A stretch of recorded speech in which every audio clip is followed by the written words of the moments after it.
Agora, sétimo ano, nós vamos para a leitura e explicação dos exercícios, tá bom? Então, vamos aí para a página 19, estrutura da oração, exercício número 36. Então, vamos começar a leitura em cima aí. Em anos anteriores, você estudou alguns conceitos básicos na análise das orações. Viu, por exemplo, que estas se dividem em sujeito e predicado. Resolva as atividades e relembre esses e outros conceitos. Então, nós temos aqui um quadradinho cinza falando sobre conceitos básicos. Então, esses conceitos básicos começando a falar sobre a oração. Então, vamos lá. Oração. No sexto ano, você estudou o conceito de oração. Uma frase verbal que tem um verbo ou uma locução verbal.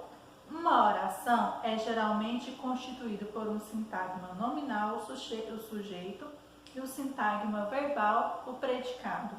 O número de verbos de uma frase verbal ou período é igual ao número de orações.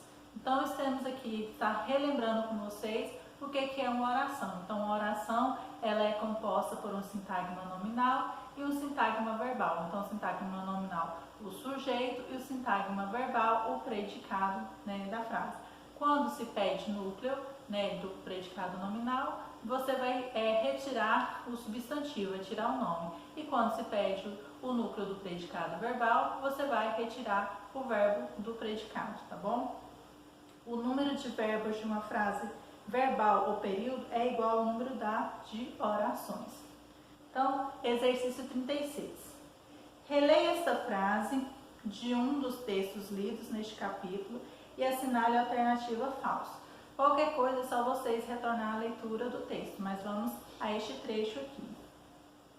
Ana já fez amigos na escola e convive bem com as crianças brasileiras. Então, você vai marcar qual que é a alternativa falsa. Nós temos aqui três alternativas. A. Na frase, há duas orações unidas pela palavra é. B. Os sintagmas Ana e crianças brasileiras são os sujeitos de cada oração. C. Nas frases, os verbos fazer e conviver são transitivos, ou seja, exigem um complemento. Fez tem como complemento amigos. Convive tem como complemento com as crianças brasileiras. Então, qual dessas três alternativas é a falsa, tá bom? Então, você vai colocar qual dessas três é a falsa. Você já sabe que o verbo concorda em pessoa e número com o núcleo do sujeito. Mas e se o sujeito for um pronome? 37. Reescreva a frase seguindo as orientações. Letra A. Substitua o sintagma destacado pelo pronome adequado. Então, aqui está colocando como o sujeito se fosse um pronome. Então, nós temos aqui o sujeito da frase destacado e você irá substituir por um destes pronomes dentro do parênteses aqui. Então, primeira opção aí, primeira bolinha. A menina é de família haitiana. Então, você vai escolher qual desses pronomes vai se encaixar de forma que mantenha o mesmo sentido da oração. Os irmãos Zain e Assad e as irmãs Warda e Sheza vivem bem. Então, você vai colocar aqui qual desses pronomes também vai se encaixar aqui. Essas crianças viajaram sozinhas. Também você vai escolher qual desses pronomes vão se encaixar melhor aqui. Letra B. Na frase seguinte, adicione ao sujeito um pronome indicando que quem fala também realiza a ação.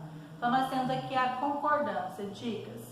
Quando o sujeito é formado por pessoas gramaticais diferentes. Então, nós temos aqui eu, nós, mas, mais alguém. O verbo fica na primeira pessoa do plural. Então, nós temos aqui o exemplo.